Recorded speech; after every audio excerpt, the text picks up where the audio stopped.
There is no glamour in candle making, but there is always demand.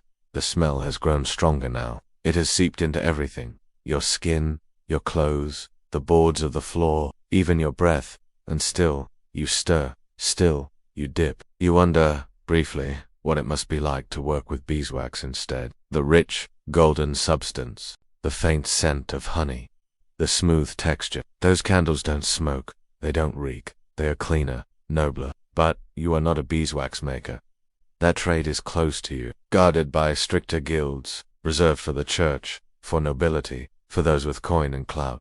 You work with what you have. A knock at the door. Your wife enters, a shawl pulled tightly around her shoulders. She says nothing, but brings a cup of warm water and places it beside you. She begins to prepare the wicks for the next batch. Your daughter, sleepy-eyed, gathers the cooled candles and begins trimming the bottoms, shaping the ends so they will sit flat when lit.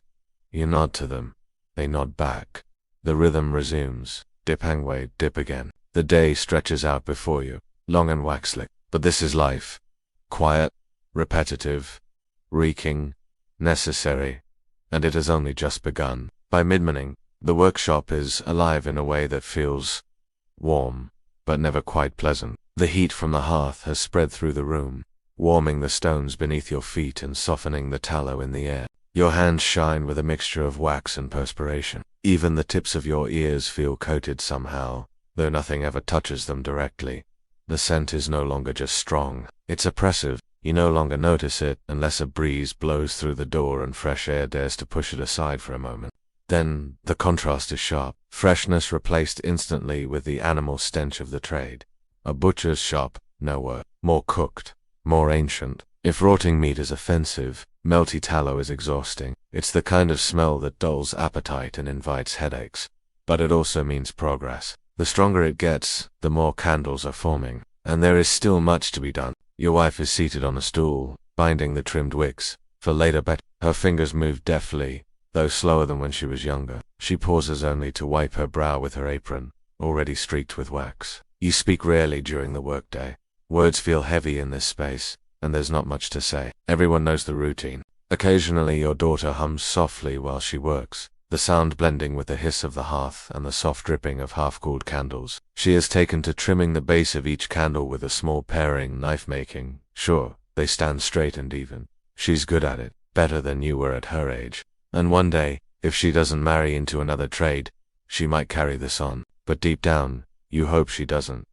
As the sun climbs higher, light spills more boldly into the room. It illuminates the soft gleam of the candles, now hanging in crowded rows. Some of them catch on one another and warp. These are set aside. Imperfect candles don't sell well, and they certainly don't earn favor with guild overseers, because even in towns where guild protections are weaker, someone is always watching. Tallow candle makers were often the poorer cousins of beeswaxed chandlers, and the distinction was stark. Beeswax candle makers were sometimes even exempt from the worst smells. Their workshops were cleaner, more respectable. Their hands didn't bear the same roughness, the same scent that never washed off. They served nobles and clergy. You serve those in need of light, nothing more. By midday you've dipped each wick perhaps 20 times. The candles have grown thick enough to stand on their own. They're not beautiful, but they are usable, and that's what counts. You ladle more tallow into the pot. The fire is kept steady, the heat consistent. Even the wood you burn is selected carefully. Green wood will smoke. Smoke changes the color of the candles, makes them dull and gray. You need dry, split logs, though they're harder to come by and more expensive. You step outside for a moment, wiping your hands on a rag that used to be a shirt. Outside, the world feels oddly bright. The daylight is harsh compared to the glow of the fire. You squint. Children run down the lane. A dog trots past with a scrap of something in its mouth. A neighbor nods to you from a distance but doesn't approach. People rarely do. You're not dirty, exactly, but the wax stains never fade. Your fingernails are darkened, your apron stiff from hardened drippings. You wear the trade like armor, and people keep their distance. It's time for the midday market. Segment 1. Daily life by Wax and Tallowood begins before the rooster crows, before the first streaks of gray slip across the slanted rooftops, and well before any church bell marks the hour of prime. The day of a medieval candle maker is not measured by clock or comfort, but by fire. And fire waits for no one. You wake on a thin straw mattress. The air in the room is cold, even though it's not quite winter. Cold enough that you see your breath. Cold enough that you hesitate before pulling aside the woolen blanket. You feel so many nights that the lanolin is nearly worn off. You shift, and the mattress crunches faintly beneath you, a blend of straw, lice, and long familiarity. The room around you is quiet. There are no shutters on the window, only a thick cloth. You can smell the moisture in the fabric. Damp, faintly sour. You swing your legs over the side of the bed, and your bare feet meet the stone floor. Cold, unforgiving, just as it always is. If you're lucky, there is still a bit of bread left over from the night before. Tough, dense, and sour from the rye. You chew it slowly, your jaw protesting the stiffness. The silence of morning is broken only by the low creak of your joints and the soft rustle of coals in the hearth. If any remain, now the work begins. Your workshop is the same space as your home, or at least separated by little more than a curtain or a plank partition. You duck under a low beam. This space has no need for decoration. The most important tools are here. Your pot, your tallow, your rack of wicks, and the old iron ladle that belonged to your father. It's blackened with use. The handle worn from the day before, because the coals were left to smolder through the night. In a small wooden barrel sits the tallow, hardened by the morning chill, opaque and waxy. It's lard, essentially, but not the kind you'd want to eat, not anymore. Rendered animal fat, scraped from the bones and joints of sheep or cows if you were fortunate. A butcher might sell you the leftovers cheap, but only if you paid promptly and didn't complain about the smell. And oh, the smell. As you lift the lid from the barrel, it rises to greet you, thick, sour. There's a sharpness to it that sticks in the back of your throat, almost sweet, but rotten, like milk left too long in the sun. It coats the insides of your nose and clings to the hairs there. It's a scent that never leaves you. People in the market might wrinkle their noses as you pass. The baker will shoo you away from his stall. If the wind is blowing east, even dogs sometimes give you a wide berth. You smell of death. They say, but death, that's been cooked, strained, and poured into a mold. You place your pot over the hearth and begin to spoon in the tallow, one scoop at a time. It will take a while to melt. There is no rushing it. The fire must be cooked, not too hot, not too quick, or the fat will scorch. And burned tallow, that smells worse. And it's smoke. People don't want smoky candles. They want clean ones that burn evenly and without too much dripping. As the fire warms, the tallow begins to soften. It loses its shape, slouching in the pot like a melting ghost. You stir slowly, and already the steam begins to rise. It fogs your brow. It adds a sheen to your skin that never quite goes away. The wicks must be prepared. Wicks are made from linen, if you can afford it, or hemp twine. If not, you've already cut the lengths roughly the size of your forearm, double. They hang on a frame beside the hearth, waiting. You run your fingers down them one last time, making sure they're straight and the knots would ruin the candle, cause uneven burning. People would notice you dip one by one. You lower the strands into the pot, submerging them briefly in the warm fat. The first few dips barely leave a coating, but repetition is the secret. Dip, lip, hang. The fat must cool between each pass, or it will run right off the wick. It's a slow process. Dozens of dips for each candle, hundreds of candles to make. There is a rhythm to a quiet, greasy rhythm, and you find it comforting. The repetition, the soft hiss of fat, the low creak of wooden racks. Outside, the world is still dark. The town or village you live in hasn't yet stirred. But here in your home, your hands already glisten with work. Sometimes the candles droop, the heat is uneven, or a breeze from the door warps the wax. You curse softly, though not loud enough to wake the others. You trim the edges. You make mental notes about where to adjust the fire, how to hang the next batch straighter. As the first birds begin to sing, your hands are already raw. The workshop grows warmer as the sun rises. Light seeps in through cracks in the walls and the slit of the window. Dust floats lazily through the golden air. You wipe your brow and stretch your back, which is already starting to ache. You've been standing for hours, but the candles are taking shit. Dozens now, hanging like pale waxen fingers from the racks, some long and thin, others stubborn used for lanterns or for travel. You know your clients? The village priest will want a few tall ones for the altar. He prefers beeswax, but unless someone has died and left a donation, he'll take tallow. The old woman down the lane wants 3 short ones, just enough to last through the week. A merchant's boy will come later, demanding a batch for a feast his master is hosting. You'll be underpaid for those as always.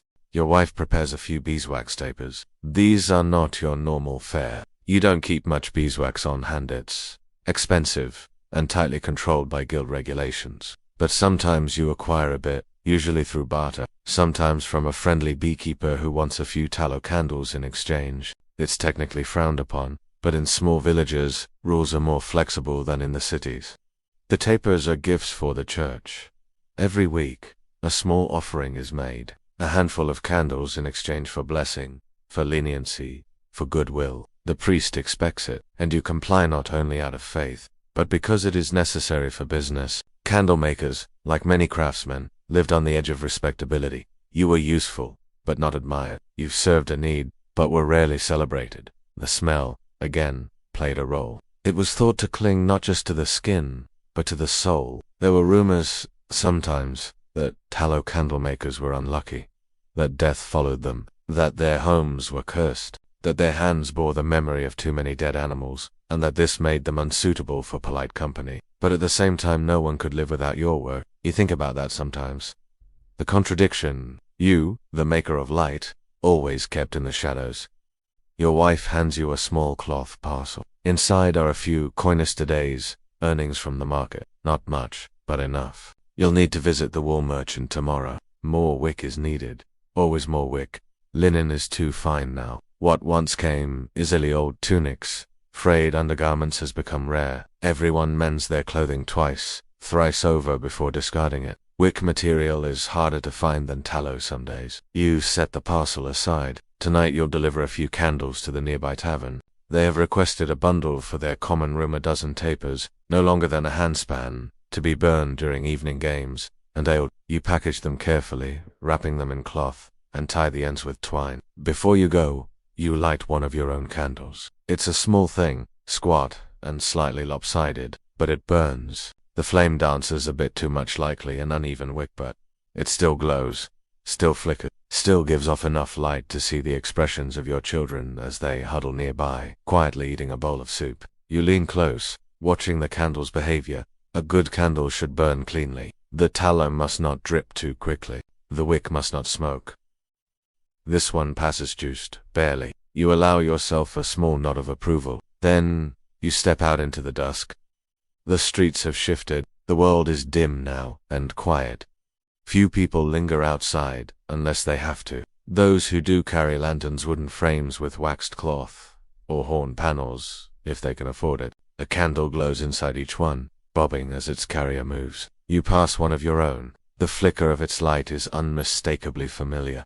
Slightly yellow, with a narrow burn. You know the wick, you know the wax. That candle was made by your hands, dipped by your daughter, trimmed by your wife. A strange pride settles in your chest. You made that light. Even if no one notices, even if no one knows, it is your work that pushes back the dark.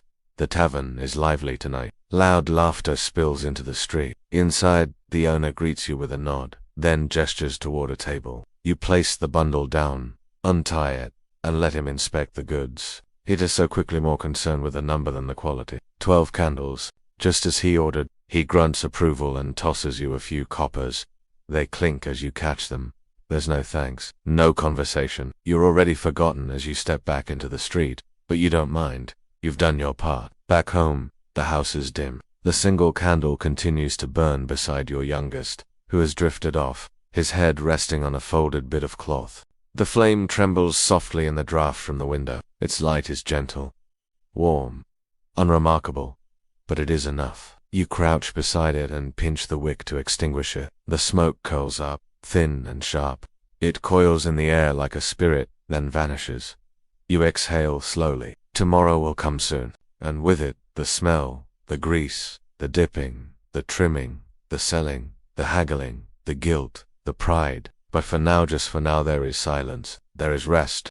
You leave your wife and daughter to tend the cooling batch and grab a small bundle of candles wrapped in a bit of cloth, bound with twine. The walk to the market is familiar. You take the alley behind the tannery, past the cobblers, past the well. You avoid the main square as long as you can, not out of shame, but strategy. The further from the fish stalls you set up, the better your chances of being noticed. Markets are not peaceful places. They are noisy, chaotic, full of smells that rival even your own. Spices, cheeses, dung. The cries of vendors trying to outshout one another. Someone's goat breaks loose, and a boy is sent chasing after it. The clang of metal from the blacksmith echoes from the corner of the square. You pick a spot by the side of a church wall, where a bit of shade cools the air, and your candles won't soften in the sun. You lay them out neatly, rows of them, short ones for travelers, longer ones for homes. A handful of dipped tapers that still shine faintly, their pale sheen catching the light. You don't shout. You wait. Your trade is quiet. People know what you sell, and those who need it will come. A woman stops. She squints at the candles, lifts one, sniffs it, frowns. She mutters something about the smell, then asks for 3. She tries to haggle, but you're firm. You've underpriced them already. After some grumbling, she pays. A boy in a brown cloak hurries past. You recognize him. He's from the apothecary's. He doesn't stop, but he glances at your wares. You know he'll be back. They always are. Candles go quickly in winter, and even more so when people are sick. The hours pass slowly. You sell maybe 20 candles. Enough for the day, though barely. It'll cover food. Maybe some new linen for wicks, not much else. As the sun begins to lower, you gather what's left, rewrap the bundle, and begin the walk home. The same path, the same walls, the same sideways glances. You pass a tavern, and for a moment, the laughter and warmth draw your attention. But the smell of ale is no match for the stench of tallow clinging to your cloak. You press on. Back home, the fire is still going. The pot is cooling now, a skin of hardened fat forming across the surface. Your wife has laid out a bowl of pottage barley, a few beans, and something vaguely green.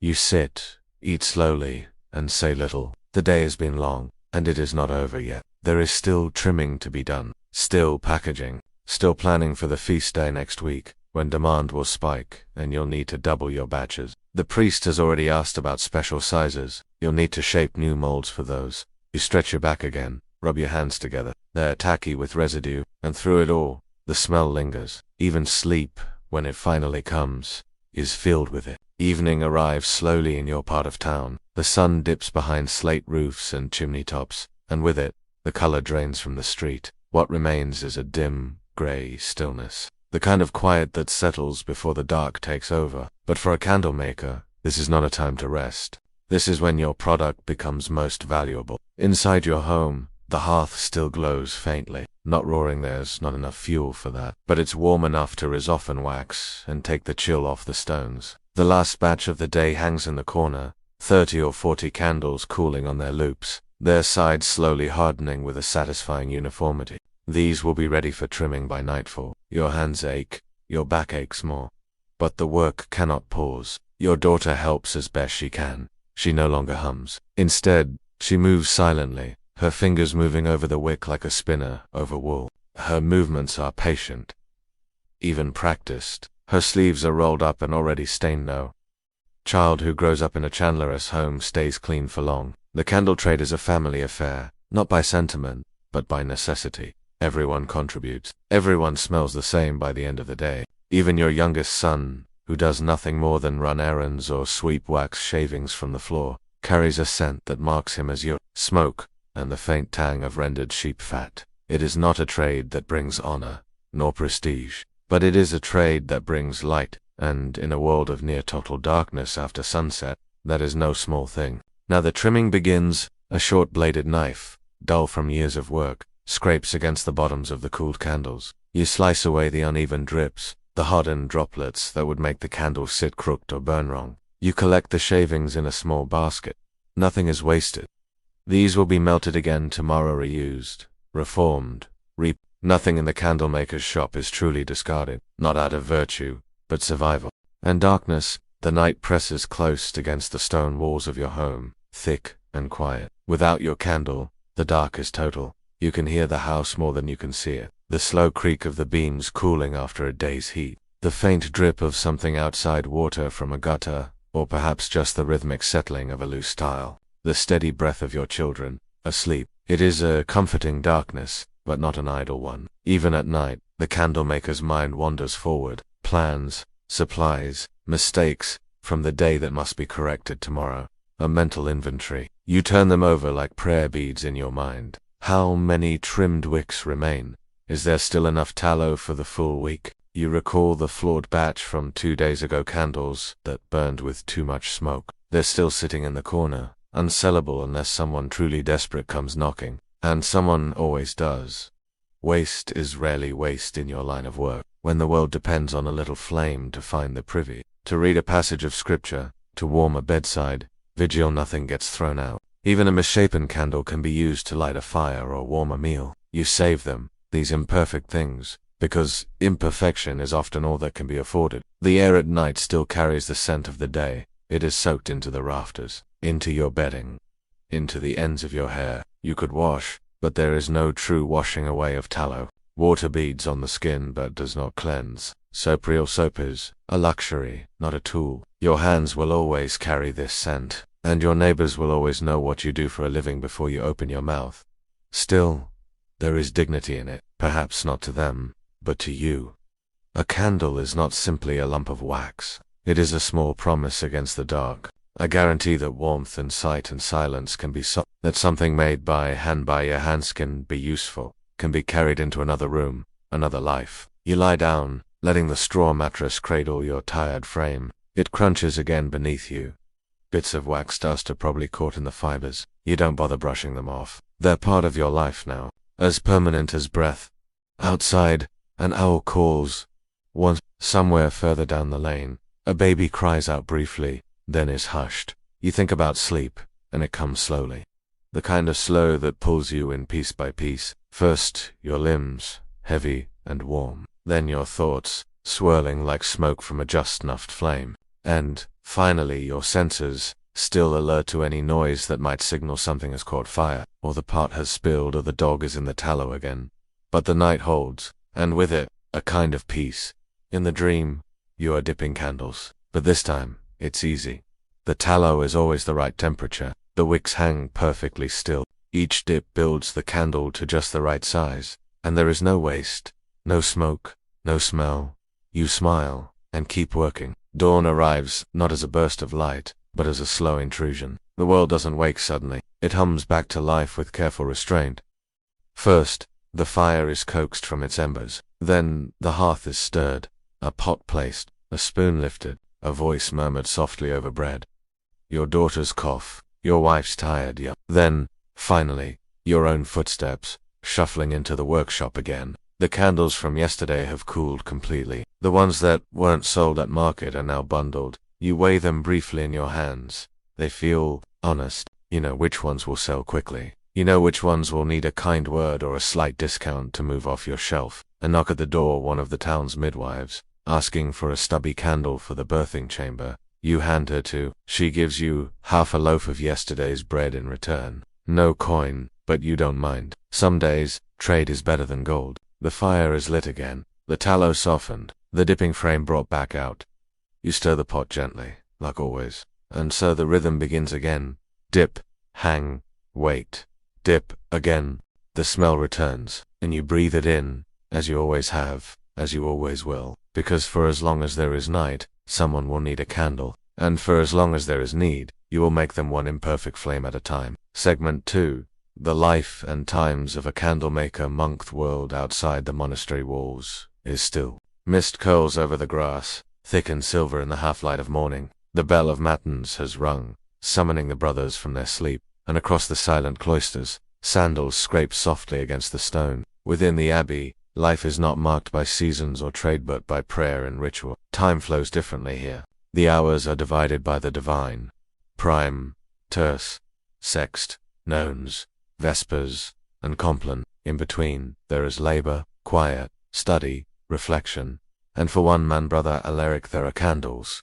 You would not have known him from a glance. A thin man, broad-shouldered, though stooped from years of work, a patchy beard, more grey than black, a voice rarely raised above a murmur. His robes were always slightly wax-stained near the hem, and his fingers bore a permanent sheen, small burns and calluses left from hundreds of days spent over hot wax and bees. Brother Alaric was a monastic chandler. Unlike his lay counterparts in the villages beyond, Alaric's work was part of a sacred cycle. He did not make candles for coin. He made them for God, and in doing so, he illuminated the prayers of others one flickering wick at a time. It was not a glamorous role within the monastery. Scribes, herbalists, brewers, these were known for their books, their remedies, their beer. But Alaric's labor was tucked away behind the scriptorium, in a narrow chamber that always smelled faintly of honey and smoke. It began, as most things did, with silence. At dawn, Alaric would tend to the hives. The abbey kept bees. Dozens of hives nestled along the southern wall of the garden, where lavender and marjoram grew in careful rows. The bees knew him, or so he liked to think. They rarely stung. He moved gently, hands steady as he checked the frames, brushed back the guards, and collected the honeycomb. It was not the honey he wanted, it was the wax. Beeswax was the gold of the abbey. It burned clean, with a soft, golden light and almost no smoke. Unlike tallow, it did not reek. It did not sputter or stain the air. It was a symbol of purity fitting for altars, chapels, and processions. And it was Brother Alaric's to prepare. After Lord's, he would carry the fresh wax to his workshop.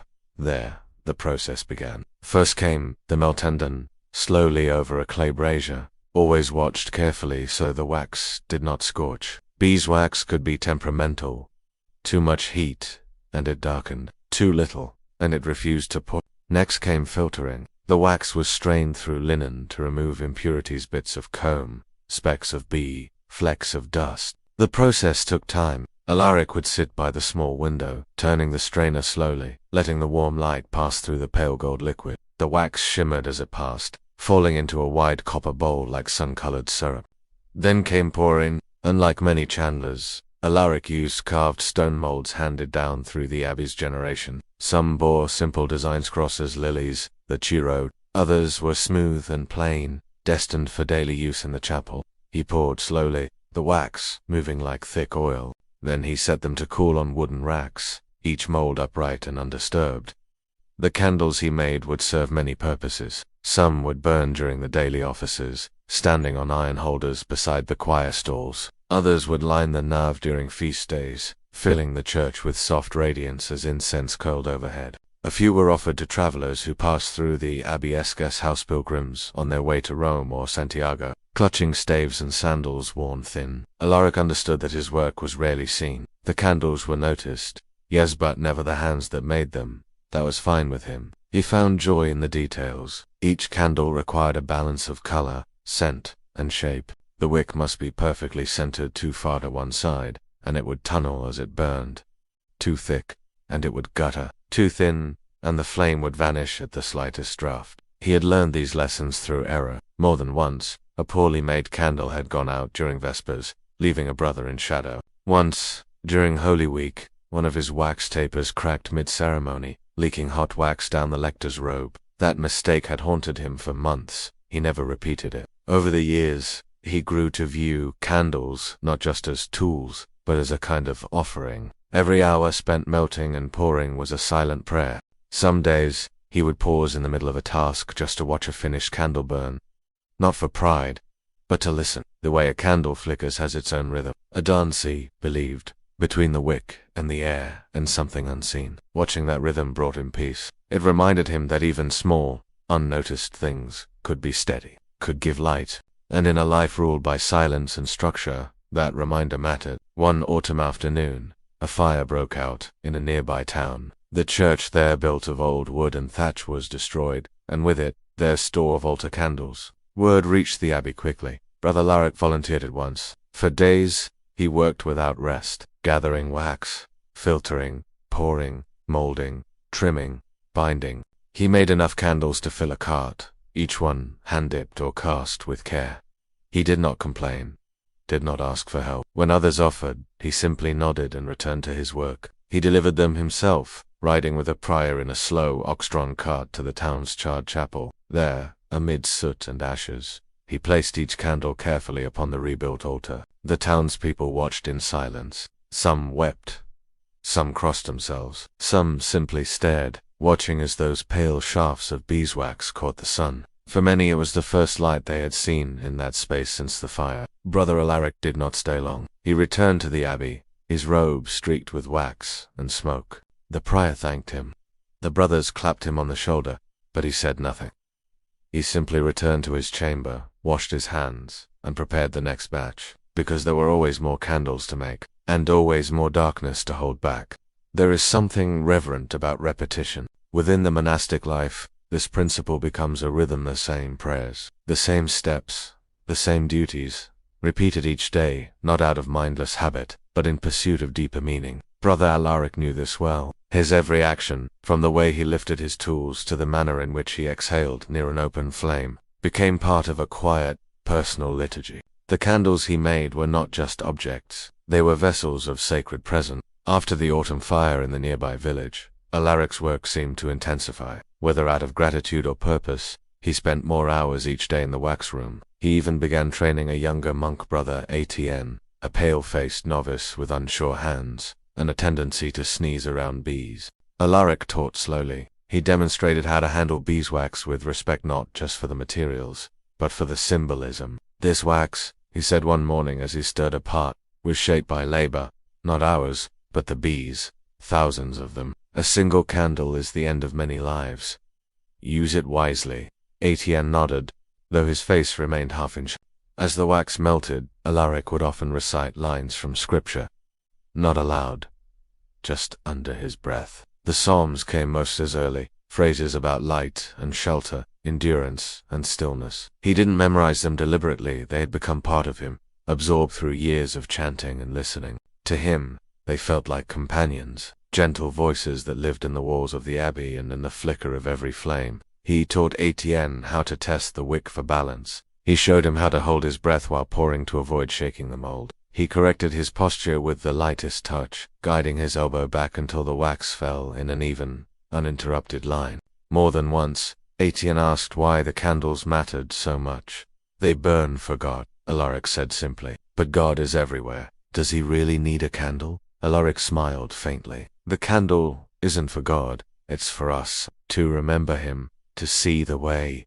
Outside, the seasons turned. In winter, candle-making became even more crucial. The daylight hours were short, and the chapel grew dim by mid-afternoon. Vespers was held entirely by candlelight. The flames flickered high above the choir stalls, casting long shadows on the worn stone floor. Each candle Alaric had made burned in rhythm with prayer. During these months, his chamber stayed warmer than most. The wax pots and braziers created a steady heat, and monks would occasionally pass through, just to warm their hands or escape the chill. Alaric never turned them away. He would nod silently, continuing his work while the visitors rubbed their palms and stood quietly beside him. The scent of beeswax and lavender drifted in the air.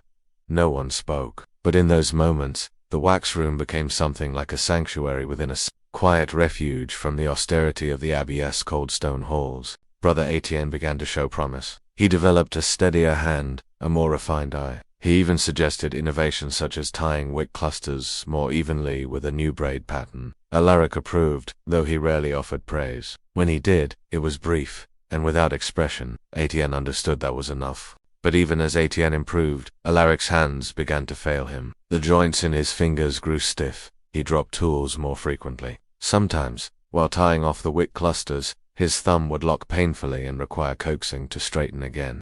He never complained. But others noticed.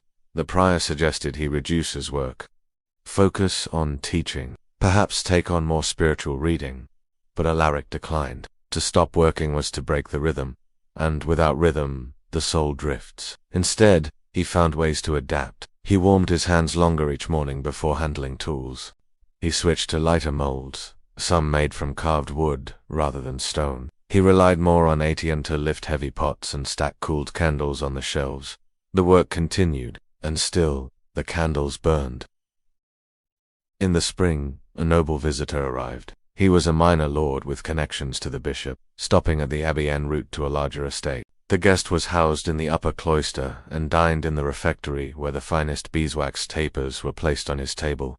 He noticed them immediately. "These are well made," he remarked to the prior. "Far better than what I see in court." The prior smiled. "They are the work of Brother Alaric, who has served this house for over 30 years. The nobleman requested a tour. Alaric, though reluctant, obliged. He showed the visitor the hives, the wax room, the filtering cloths, the molds. The noble sniffed the air with mild distaste, but nodded approvingly at the craftsmanship. "Could you make these for private use?" he asked. "All candles I make belong to the abbey. I serve the light of God, not the light of men." The noble laughed. "Yeah, still, that's fine work." He left 2 days later, but sent a donation to the abbey en oeuvre to fund new hives and pay for parchment in the scriptorium. Alaric received no direct reward, but he was satisfied. The Candors had done what he could not.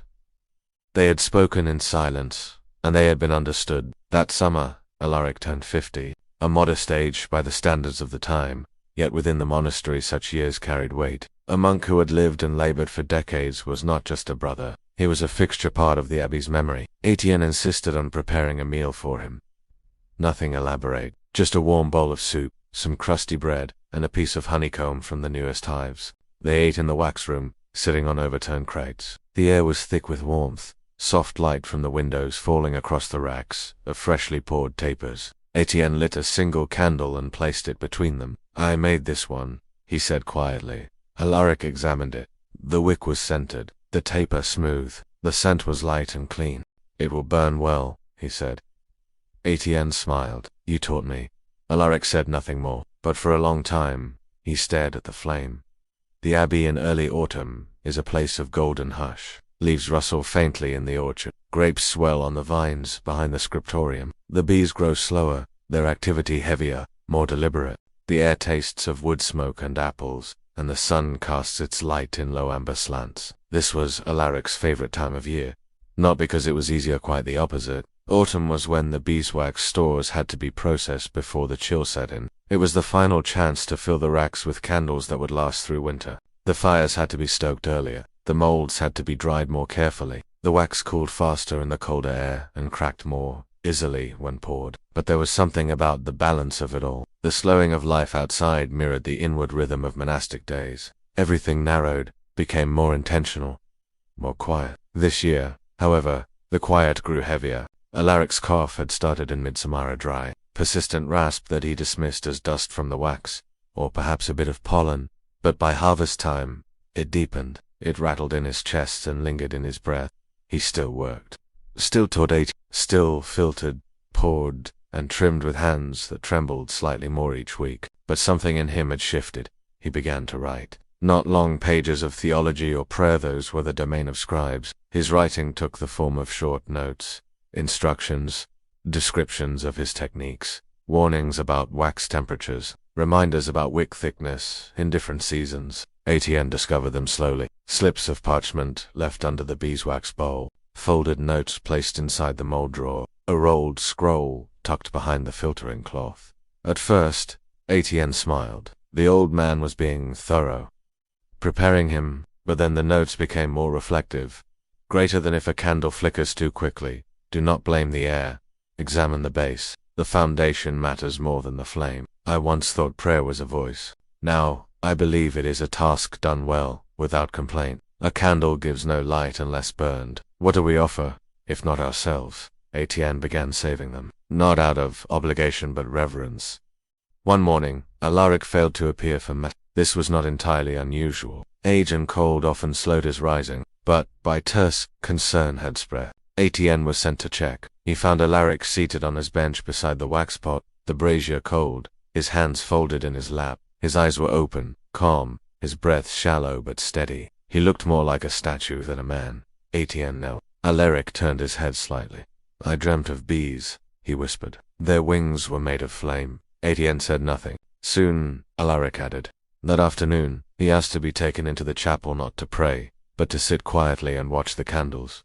He was brought in on a wooden stool, draped in a blanket. The choir was empty, the nave still. Only the soft sound of wax cracking and burning filled the air. Dozens of candles lined the altar rail, each one a product of his hands. He sat for hours, not speaking, only watching. Etienne stood at a distance, unsure whether to stay or leave. At one point Alaric reached out and caught the edge of a wax taper with his fingers, letting the heat rise against his skin. "I used to think the flame was the gift," he said. Etienne leaned in, and now, Alaric smiled faintly. "It's the wax, the giving of it." 3 nights later, Alaric passed quietly, in his sleep. There was no drama, no visions, no final declarations. Just a life that had slowly, deliberately burned down to its wick. He was buried in the abbey grounds beneath a small olive tree near the bees. The prior spoke briefly. A few brothers added blessings. Etienne, without being asked, lit a single candle beside the grave one of Alaric's earliest molds. It burned cleanly, without smoke, without flicker, and it burned for hours. In the weeks that followed, Etienne assumed Alaric's role. He tended the hives with careful hands, filtered the wax, adjusted the molds. The first few batches bore his inexperience slightly. His scribbled notes and his steady presence remained like fingerprints in the wax. Etienne continued the practice of watching the candles. Sometimes he would sit in the chapel after Compline alone, just to observe the flames, to listen, to breathe in the faint perfume of beeswax and prayer. He understood now what Alaric had meant to light was not the miracle. The sacrifice was candles, like monks, did not shine for their own sake. They burned so others could see. The weeks following Brother Alaric's passing were filled with a strange stillness, not a grief that shouted or demanded, but a gentle, lingering hush like a room that still smells faintly of the person who just left it.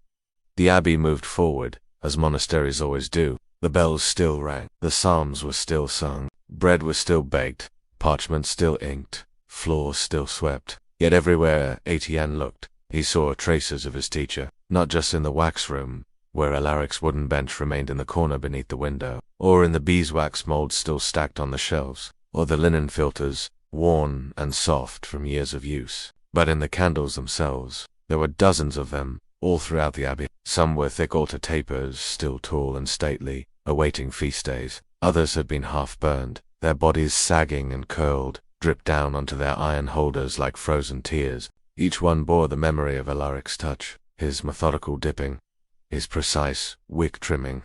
His care. Etienne began labeling them. Quietly, without telling anyone, he started marking the base of each candle with a tiny dot of red wax, a code known only to him. These were Alaric's candles. As the months passed and they were burned, Etienne watched each one disappear with a strange reverence. Each flickering end, he felt, was a kind of farewell. Etienne grew into his role.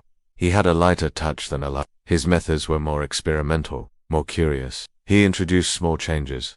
A new double-wick design for winter processions, tighter molds for travel candles, improved methods for drying in the cold air. But he kept the rituals, the silent mornings, the slow stirring of wax, the quiet moments spent watching a candle burn. He even kept the bees, speaking to them softly as Alaric once had. On certain days, he would sit beside the hives and hum, not a hymn, necessarily just sound.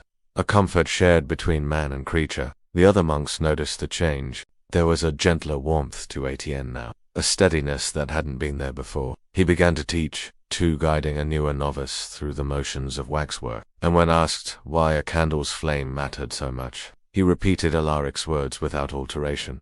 Greater than it burns not for God, but for us, to remember him, to see the way. Years passed. Etienne aged, his hair silvered, his hands stiffened. But the bees still knew him, the wax still warmed in his pot, and in the quiet hours between sext and none, he sometimes sat by the window, just as Alaric had, holding a candle in his palm. One such afternoon, after decades of labor, Etienne made a decision. He gathered all the scraps of wax that remained in the abbey's storeroom, bits from broken candles, leftover shavings from old trimmings. He melted them together in a single pot, slowly, reverently. And from that mixture, he made one final candle. It wasn't large, not ornate, just a simple taper, but within it lived years of labor, light, silence, and memory. Etienne placed it on the chapel's east wall, on a narrow wooden shelf, beneath a carved image of Saint Benedict. No one questioned him. The candle stood there, unlit, a small totem of monastic legacy. For years, it remained untouched. Then one winter evening, a storm swept in from the north. Wind battered the abbey walls. Snow piled against the cloister doors. The firewood ran low. During Vespers, a draught blew out several of the nave candles.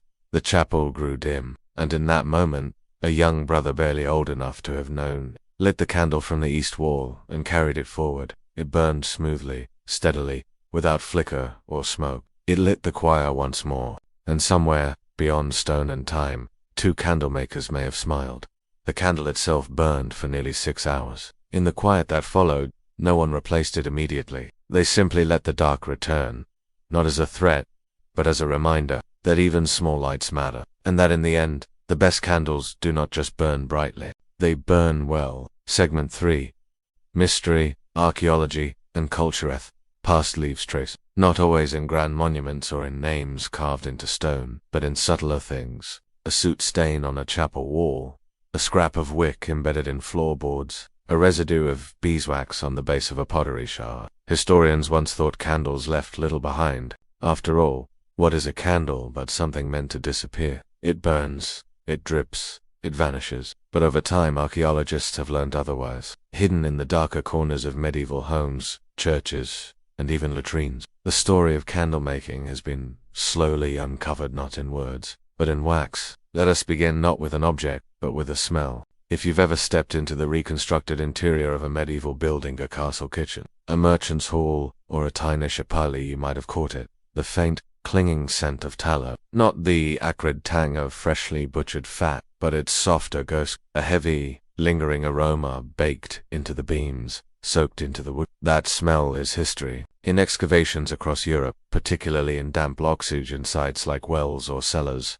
archaeologists have found remnants of tallow residue. Using microscopic analysis, researchers identified fatty acid profiles consistent with animal rendering, specifically sheep and cattle. These weren't cooking fats. They were too heavily processed, too refined. These were candle fats.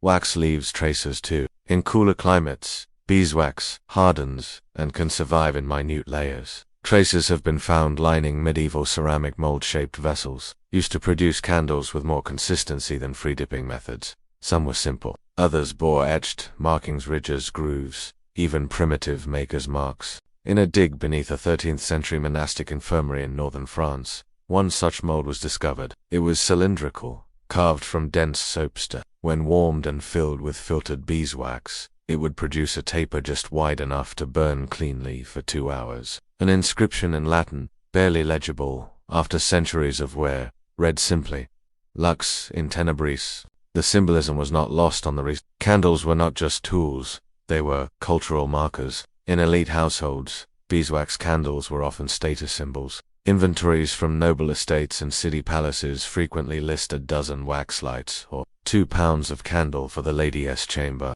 These were prized items imported at times, or produced in controlled workshops, where only select craftsmen had access to the wax. The scent was part of the appeal. Beeswax held a faint aroma of honey and herbs, especially when mixed with subtle oils. It burned cleanly, without smoke, and with a steady flame. In an era of soot and grime that mattered, but for the average home, candles were rare luxuries. In fact, for most medieval families, tallow candles were reserved for emergencies. Instead, households relied on rushla simple reeds or dried rushes soaked in fat, then lit and propped in iron holder. These burned quickly, unevenly, and required constant attention. But they were cheap. When tallow candles were used, they were often cut in half to extend their usefulness. The idea of letting a full-length candle burn unattended would have seemed wasteful, even foolish. And yet, they were present in some of life's most intimate moments. Candles were lit during childbirth, their flames said to drive away evil spirits. They burned at deathbeds, guiding the soul from the body. They stood vigil over the dead, flickering beside the shrouded forms of loved ones. Some archaeologists argued that candles in medieval homes were not used for routine illumination, but for sacred or special occasions. The evidence, uneven soot patterns in ceilings, suggests that light was concentrated in specific corners, not across entire rooms. And in several preserved peasant cottages, only 1 or 2 iron holders are found near doorways or hearths, rarely in bedrooms or lofts. This suggests a world lit largely by fire, not candlelight, which makes each candle that much more meaningful. One particularly curious find emerged from a waterlogged well in York, England. Among the debris scraps, broken pottery, the usual medieval detritus was a tightly sealed wooden box. Inside, astonishingly well preserved due to the anaerobic conditions, were 3 small beeswax candles, each wrapped in linen. They were short, thick, and tapered, and they were scented. Chemical analysis revealed traces of lavender and rosemary oils, likely added before pouring. While the purpose is unclear whether for ceremonial use, religious function, or simple fragrance, it represents one of the earliest recorded instances of scented candle production in Europe.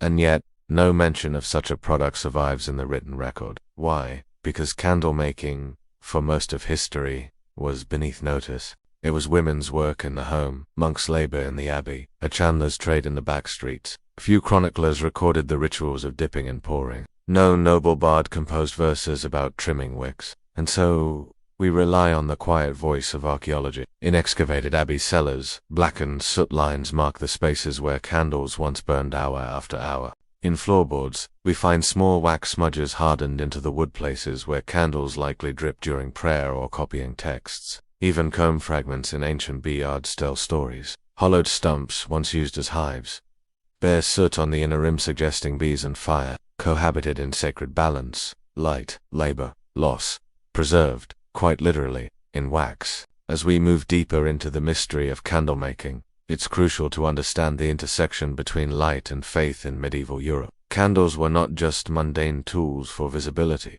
They were symbols that bridged the human and divine. And for many, their glow was the closest connection to the sacred realms above. To the average person in the medieval world, the candle was not a mere object of convenience. It held meaning.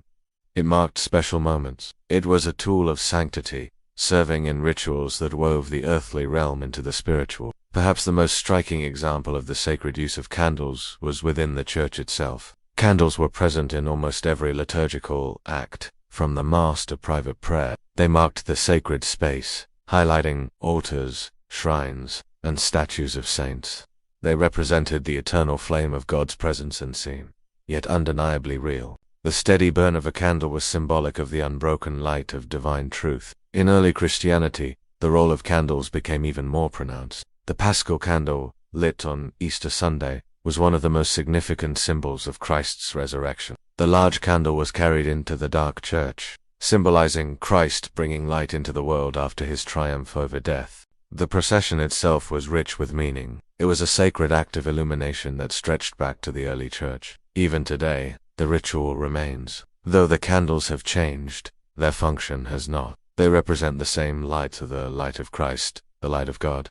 But it wasn't only during Mass or high feast days that candles were used. In the private realms of medieval life, candles had an equally sacred, though more personal, role. Candles were lit during prayer, but not just at church. Households would often have a small shrine or simply a table covered with a cloth and adorned with a few small icons or holy relics. Beside these objects, candles burned as a symbol of devotion. In a way, the flame served as a reminder that God was present in the home. To light a candle was to invite the divine into one's personal space. It is in these intimate settings that candles could take on additional meaning. They were used for the illumination of specific prayers. For monks, candles served as focal points during meditation. For nobility, they marked the important rituals of daily life blessings before meals, candlelit devotions before bed, or the light during the signing of important documents. In fact, one fascinating discovery comes from a high-status burial site found near the English town of Ely. Buried with a noble woman of the 12th century was a silver-gilt candelabrum, its delicate form depicting angels. Archaeologists found traces of beeswax around the base, suggesting the woman had used the candelabrum in daily life. More striking was the fact that the candelabrum was inscribed with prayers, a powerful symbol of the light not only illuminating the room, but also the soul. This wasn't just light, it was a conduit for prayer. Candles also had a practical role in healing. The connection between light and health was a belief held across the medieval world. People believed that light had the power to purify, to cleanse, whether it was for curing a sickness, warding off an evil spirit, or preparing for a new life. The act of lighting a candle was symbolic of bringing good into one's life and pushing out darkness. In medieval hospitals and apothecaries, candles were used in both medicinal and spiritual practices. Incense would often burn alongside candles, purifying the air before treatment, or adding sacred meaning to the care being given. Some healing rituals involved lighting a candle next to a patient's bed, asking for divine intervention in their recovery. In the countryside, away from the grand chapels, candles had a similarly powerful but different role in the community. Here, light was more intimately tied to the rhythms of the seasons and to agricultural cycles. During the long winter months, when the darkness stretched on for hours, candles were a way of reclaiming a piece of daylight. They served not only for functional use but for comfort, offering warmth and a sense of security. When the world outside was cold and silent, villagers lit candles in remembrance of saints or to protect against misfortune. They could also be lit in honor of a departed loved one, allowing the soul to rest peacefully until the final day of judgment. These practices were not just ceremonial. They were comforting rituals, bound up in the belief that the presence of light in their homes would shield them from evil and invite blessings. There is also a deeply fascinating, if not slightly eerie, connection between candles and the world of the dead. Candles were used extensively in funerary rites. Upon death, candles would be placed around the body, each light representing a prayer for the soul's safe passage. The bodies of the dead were often surrounded by wax tapers during the wake, as these flames were believed to protect the soul as it traveled into the afterlife. The candlelight was said to guide the soul, ensuring it would find its way to heaven. In some traditions, the candle was thought to be a vessel for the soul itself. The flame was believed to house the spirit of the deceased for a short time, acting as a beacon of hope and sanctity for those left behind. Some rituals involve lighting a candle for a period of time after the funeral, sometimes several days, in hopes that the flame would carry prayers upwards to God. The most direct evidence of this belief comes from the 15th century in a town in northern Italy, where a tomb was unearthed. The tomb, belonging to a well-off merchant, was adorned with intricate carvings of candle. Along with these carvings, the body itself had been surrounded by candle stubs. The unusual detail in the tomb's decoration led researchers to theorize that the merchant had requested the candles be placed there for spiritual guidance. Perhaps he had feared the uncertainty of his afterlife, and his family, recognizing this concern, fulfilled his wish with the lights of the living. In the archaeological world, light and the ritual use of candles are only beginning to be fully appreciated for their social, cultural, and spiritual significance. Through a combination of scientific analysis and historical records, we now have a clearer picture of how the simple act of lighting a candle could carry so much weight in a person's life. The humble candle, it turns out, is far more than an object of illumination. It is a vessel of hope, a symbol of devotion, and a marker of the sacred. Its flicker brought both solace and certainty to the medieval world, offering light against the darkness, not just physically but spiritually as well. In the dim alleys behind bustling medieval marketplaces, amid the clang of smiths and the shouts of fishermen, another sound often drifted faintly through the air: the soft slosh of melted tallow, the scrape of knives against wax, and the quiet chant of numbers as candles were counted. Because behind every candle flickering in a noble's hall or a peasant's hut, there was commerce. The candle industry in the medieval world was a strange fusion of sacred labor and gritty economics. Though often overshadowed by grander trades, or even brewing, candle making was a vital cog in the wheel of urban and ecclesiastical life. Its materials were humble, its practitioners rarely wealthy, but its product was always in demand. And that meant regulation. Enter the guilds. By the late 12th century, as towns across Europe swelled with tradesmen and merchants, candlemakers, especially those working with beeswax, began to organize into official guilds. These were not just friendly associations or professional clubs. They were powerful institutions with deep authority over pricing, production, and training. In cities like London, Paris, and Cologne, the Chandlers' Guild operated as both gatekeeper and guardian of the craft. Membership was not automatic. A man who wished to become a candlemaker had to serve as an apprentice, often for 7 years, under a master chandler. During this time, he learned the secrets of the trade: how to purify tallow, how to handle beeswax without darkening it, how to trim wicks for maximum efficiency, how to prevent soot, sagging, or dripping. Once he had completed his apprenticeship, the young craftsman could become a journeyman, permitted to earn wages, but not yet to open his own shop. Only after proving his skill, often by crafting a master candle, a product judged by the guild elders for balance, clarity, and burn, could he hope to join the guild as a master chandler. Guild rules were strict. No one could sell subpar candles. No one could stretch tallow with excessive fillers. Some unscrupulous makers tried adding pitch or ash to bulk up their product. There were even regulations on scent. Beeswax, being purer, could not be sold as tallow, and vice versa. Any violation could result in fines, expulsion, or even public shaming. One preserved ordinance from 14th century Paris reads, "Let no chandler water his wax, nor mix in tallow to cheat the eyes of the pious. Let every candle bear the mark of its house, and let those marks be watched with diligence by the guild." Guild marks were tiny symbols or letters stamped into the base of candles. They functioned like modern logos indicating origin and quality. Some candles bore images of bees, others the chandler's initials. In rare cases, a cross or religious motif might be used, especially for products sold to churches. But not all candle makers operated within guild walls. Outside the cities, in the countryside or smaller towns, candle making was often a domestic craft, passed down through families. Women, in particular, played a crucial role, here endearing fat in kitchens, dipping wicks over open fires, trimming and wrapping candles for sale at the weekly market. These rural candle makers worked outside the formal systems of training and regulation. Their candles were simpler often, lumpier, smokier, and made of lower-grade tallow, but they were cheaper, and for many households, entirely sufficient. Livestock, farmers would light them in the barn during storms or sickness, hoping the flame would shield the animals from malevolent forces. One particularly eerie belief held that if a candle guttered violently without wind or movement, a death was near.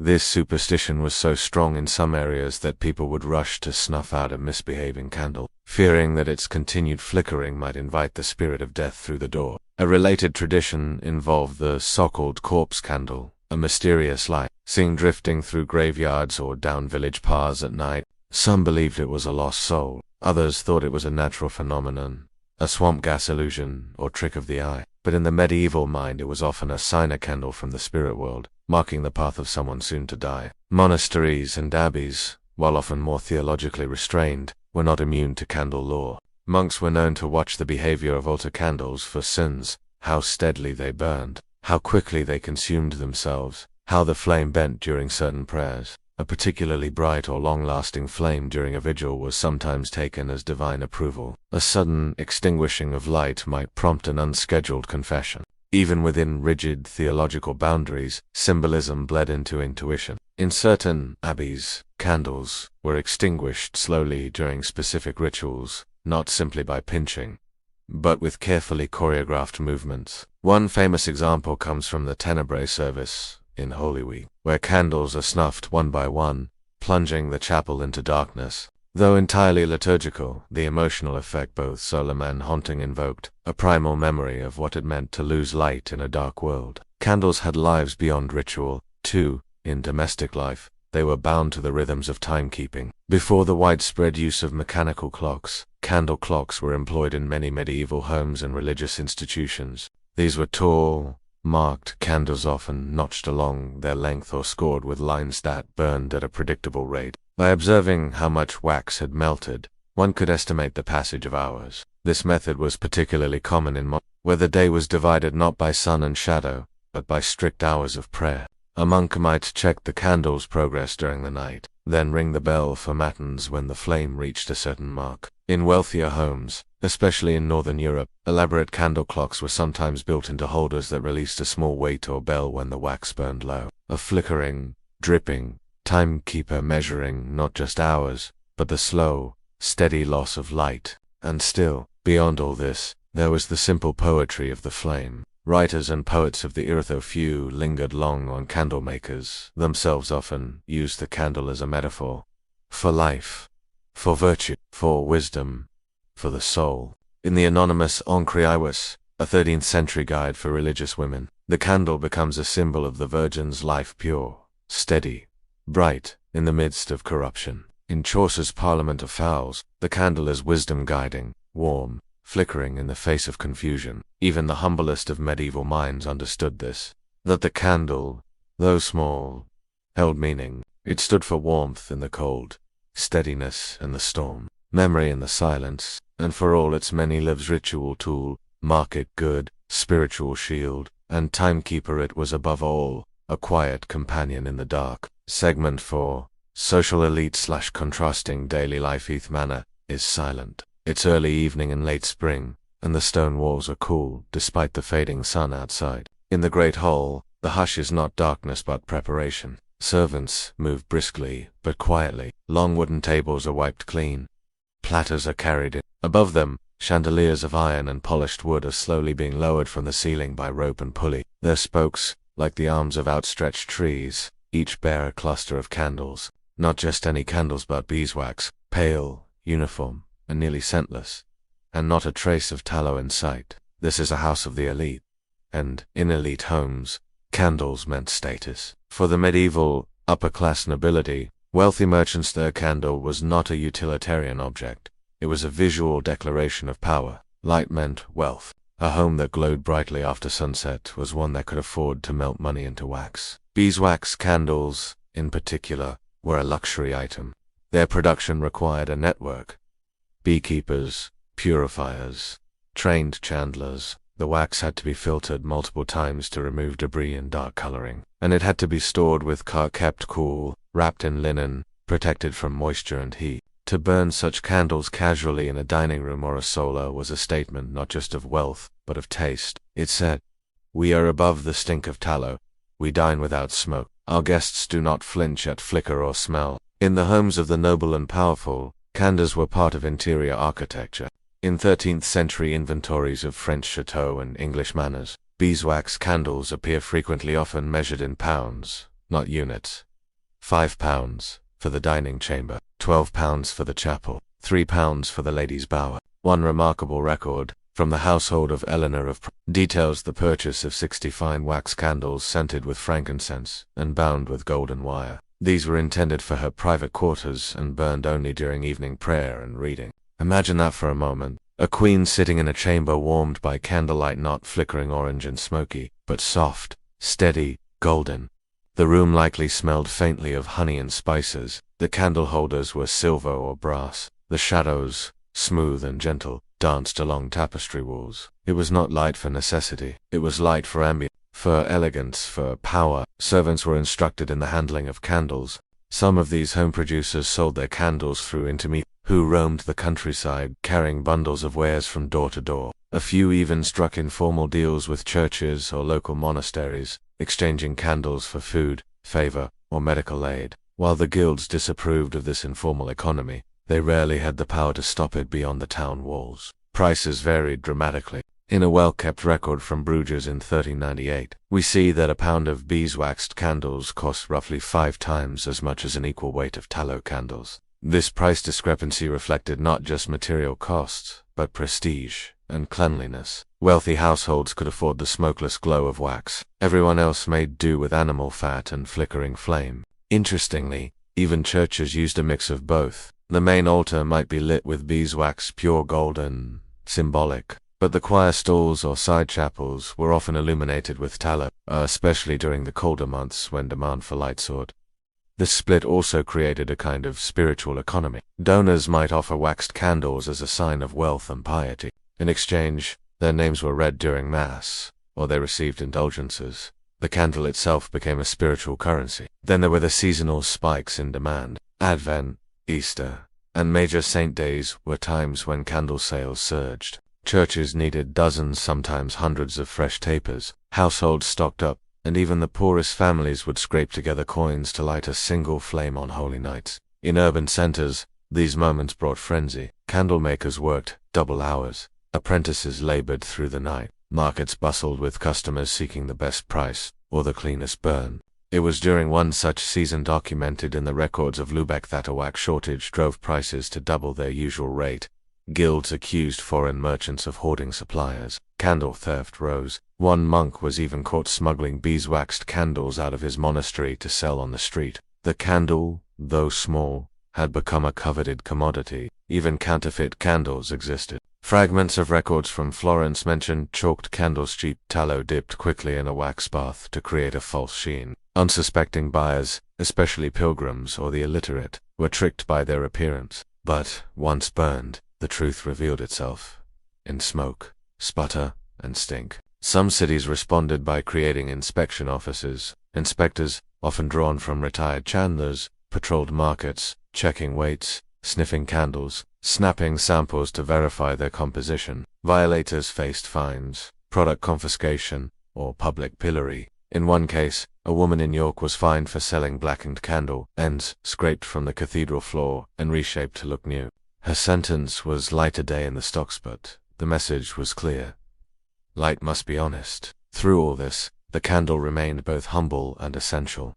It lit the scribe's table, the tavern bench, the birthing room, the burial chamber. It marked celebration and sorrow, wealth and poverty, sacredness and scam, and it powered an industry that, though rarely remembered, glowed steadily through the darkest centuries of European life. While guild records, religious rituals, and archaeological remains have much to teach us, there's another realm where medieval candles quietly flickered, one far harder to excavate, but equally illuminate: the world of folklore. In the imaginations of medieval people, a candle was never just wax and wick. It was magic. It was protection. It was danger and mystery. The flame was seen as alive, conscious, responsive, even prophetic. To light a candle was not just to push back the dark, but to invoke something older, deeper, and often invisible. Let us slip into that world now, where candles whispered omens, guarded doorways, and burned through the veil that separated the living from the dead.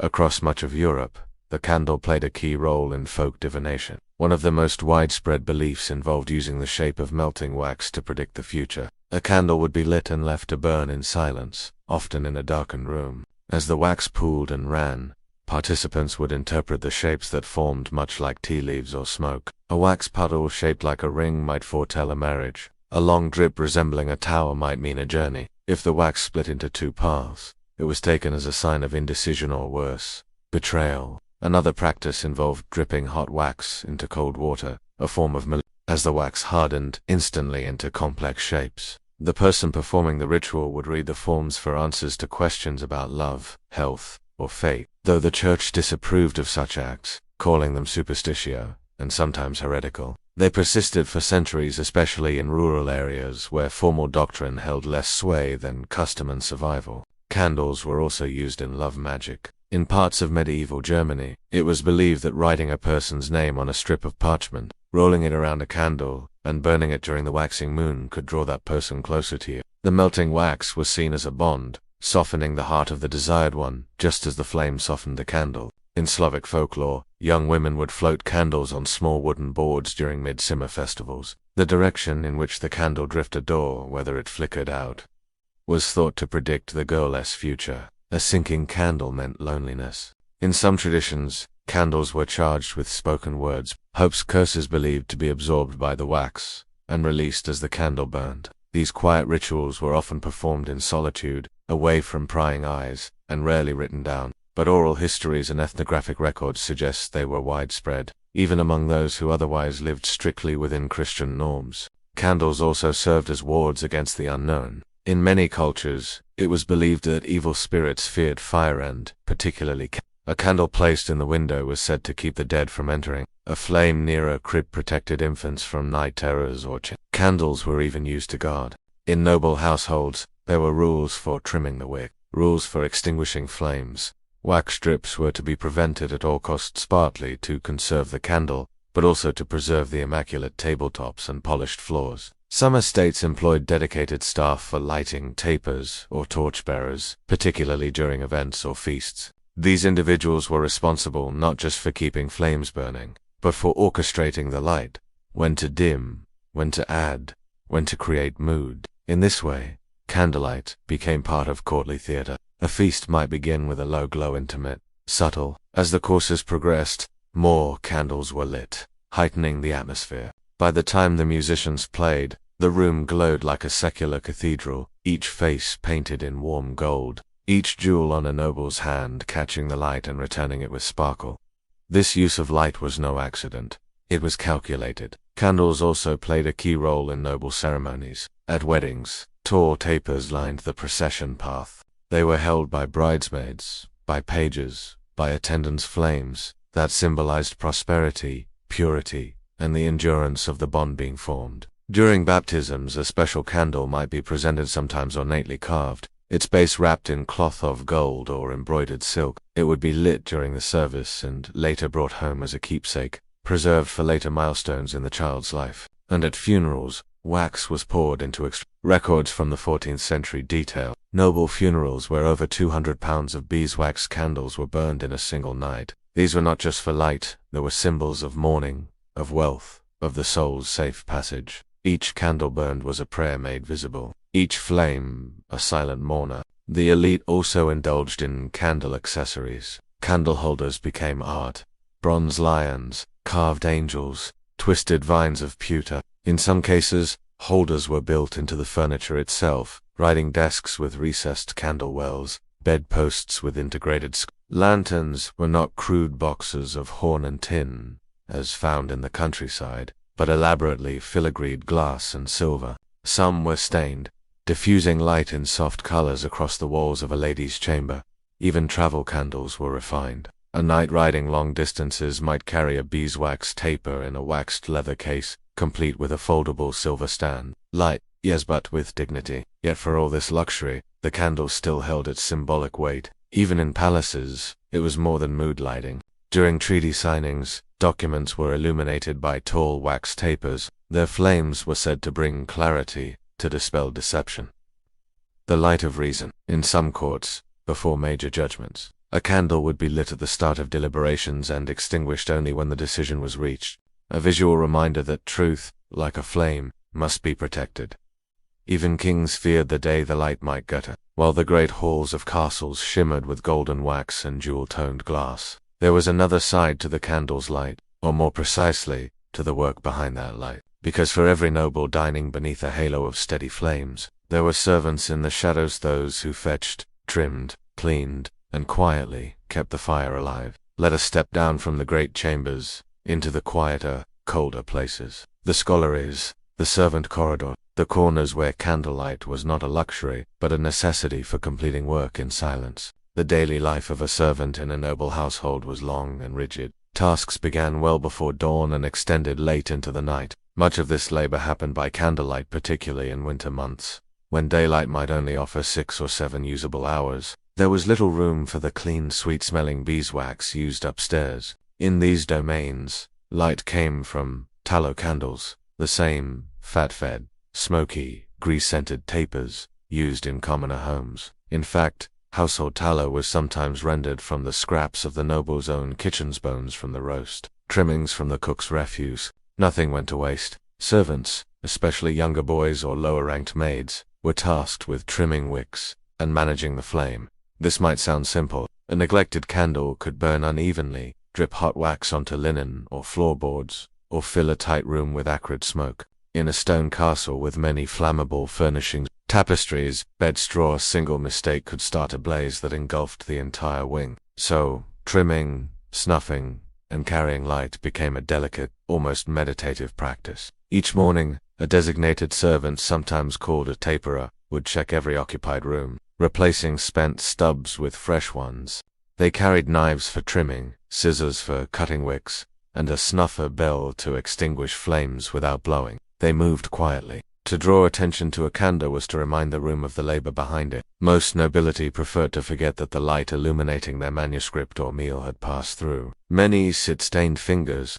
Servants also bore the burden of transporting light. In the absence of fixed lanterns or wall sconces, moving through a castle after dark required portable illumination. This could be as simple as a candle on a brass plate, or as complex as an enclosed lantern with glass sides and an iron handle. When a lady rose in the night to relieve herself, or when a nobleman moved between bed and chapel, a servant would be summoned, sometimes from sleep, to walk several paces ahead, bearing the light. It was a role of trust, and one of silence. To lead with the flame was to ensure footing on the treacherous stone stairs, to gently illuminate the embroidered edges of a noble's robe, and to cast the long, soft shadow that whispered across their face as they passed. No words were exchanged, only the quiet crackle of the candle, and the steady rhythm of feet. Behind the scenes, in the servants' quarters or kitchens, candles served a very different purpose. They were not decorative. They were not ceremonial. They were tools, used for lighting pantry ledgers, for checking the readiness of bread, for navigating the lower halls. Cooks used candles to peer into ovens or check for signs of chambermaids used them to clean chamber pots, to polish boots, to find dropped pins beneath beds. But candles were rationed carefully. Many households issued daily allotments of light to their staff. A maid might be allowed 2 candles per week. A steward 4. A cook, perhaps more, though expected to reuse every stub, every drip, every wax scrap that remained. These fragments were often remelted to form rough, lumpy new candles for the lower servants. Some even learned to stretch their allowance by extinguishing candles early and saving the remainder for personal use, writing letters, reading scripture, or simply sitting awake and quiet. Yet, even in this hierarchy of light, there was a certain quiet pride in the keeping of candles. Older servants passed down knowledge to younger ones: how to angle the wick to reduce smoke, how to carry a flame through a draught without letting it die, how to tell by scent alone if a candle had been trimmed too close. And on feast days, when the household erupted in celebration, some of the excess wax was gathered and divided among the staff. The head steward might carve a few chunks from the altar candles after a wedding, pressing them into the hands of his assistants with a rare, conspiratorial smile. This, he might say, will burn cleaner than anything we'll see all year. There were even superstitions among the staff. A candle that flickered 3 times was said to herald an unexpected visitor. One that leaned suddenly without wind meant betrayal in the house. A candle that smoked during prayer was a sign that someone in the room was not telling the truth. Among the older maids, it was whispered that a candle's flame would bend toward a person soon to die. No one liked to test that one. These stories passed from mouth to mouth, not written, not recorded, but they lived, like candlelight, brief, wavering, intimate. And then there were the moments no one talked about. The servant who stayed behind after the hall was cleared, standing alone in a now empty feast chamber,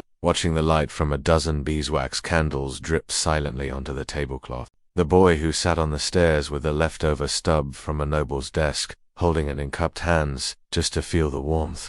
The maid, who, after scrubbing the flagstones of the kitchen, left a single candle lit by the hearth, not for any task, but for comfort. In these moments, the candle became a companion, a witness, a reminder that though invisible to those above, the people below carried the light just the same. Not in chandelier, but in their palms. Across Europe, the churches of the Middle Ages stood like stone lanterns, fixed points of light in a shifting world of famine, conflict, and superstition. Within their thick walls, cool and resonant with echoes, candlelight reigned as both tool and symbol. But even within these holy places, not all flames were created equal. In fact, few places displayed the contrast of class and candle more sharply than the medieval church. At first glance, a chapel seemed unified. Worshippers gathered under one roof, sang the same psalms, knelt before the same altar. But look closer down the nave, behind the choir screen, into the sacristan. Light itself begins to tell a different story. In the choir and chancel, where priests and monks performed the liturgy, the candles were many, bright, and rich. These were the realms of bees. Their flames burned cleanly, almost motionless in the still air, casting their golden glow on carved wood stalls and illuminated men. They rested in polished brass holders or candelabra shaped like vines,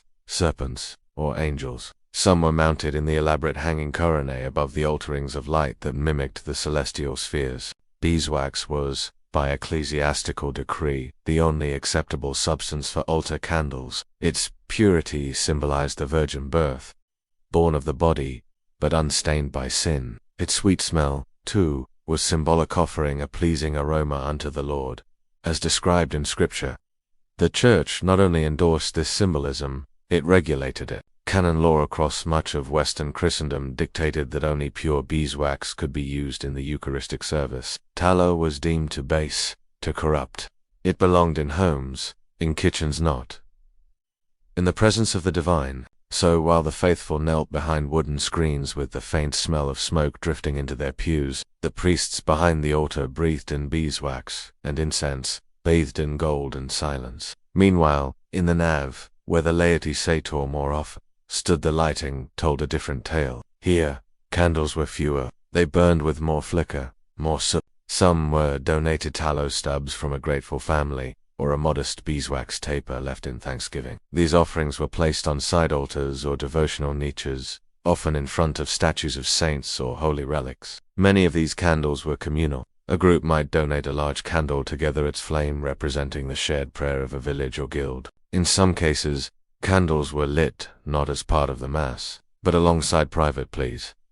For a sick child, for a safe voyage, for forgiveness. This practice gave rise to the votive candle. Today, we associate votive candles with small glass jars in modern churches. But in the Middle Ages, they were simple wax tapers placed in sand-filled trays or stuck directly into crevices in chapel walls. These candles were deeply personal. Often, the person who lit them would touch the flame, cross themselves, and whisper a prayer as the wick caught. There was a hierarchy even in death. The wealthy might arrange for candles to be burned continuously for days or even weeks after their passing. These soul candles were meant to guide the departed spirit toward heaven and to signal ongoing prayers by the living. Some tombs even included candle niches carved into the stone, little shelves meant to hold a taper during commemorative mass. In cathedrals, tall paschal candles were often inscribed with the names of important patrons, their wax becoming a testament to their generosity. The poor, by contrast, were often buried with a single stub of wax, if lit during the procession but extinguished long before the service's end. In monasteries, the relationship to candlelight was particularly layered. Monks rose before dawn for matins, the longest and darkest of the canonical hours. In those early hours, the chapel was lit only by a few strategically placed tapers. The shadows were deep, the chanting soft, the wax precious. Every candle was accounted for. Scribes recorded the pounds of wax used per month.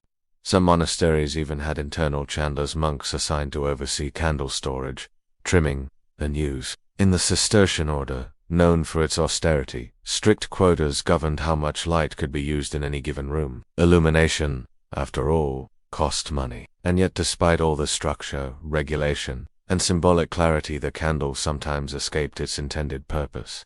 A flame lit for a saint might continue burning after the church was locked, watched only by the quiet stone. A side chapel candle might illuminate the face of a weeping woman long after the priests had gone to sleep. In those moments, candlelight became a shared language between the rich and poor, the faithful and doubting, the official and forgotten. It spoke in silence.